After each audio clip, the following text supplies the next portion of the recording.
दादा ही मूर्ती कशी दिली? भक्तिभावाने दिली. नाही म्हणजे केवढ्याला आहे? 2100 रुपये. ठीक आहे, मग ही बुक करा.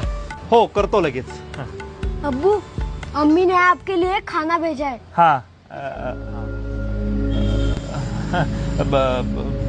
पुढं पण मूर्तीचं दुकान आहे, तुम्ही तिथनं पण घेऊ शकता मूर्ती. म्हणजे असं काही काय याला काय प्रॉब्लेम आहे? म्हणजे इथनं मूर्ती घेतली तर चालेल ना तुम्हाला? हो का? नाही पण गणपती रंगवताना तुझ्या मनात चांगलेच भाव होते ना? हो कायमच असतात. माझे आब्बू सुद्धा हेच काम करायचे. माझे बाबा म्हणतात आपण साखर व्हावं, जी शेवयाची खीर सुद्धा गोड करते आणि शिरखुर्मा सुद्धा. आपण वीट व्हावं, जी मंदिर सुद्धा उभारते आणि मस्जिद सुद्धा. आपण फुल व्हावं, जे हारात सुद्धा वापरलं जातं आणि चादरीत सुद्धा. गणपती बाप्पा. मोरया.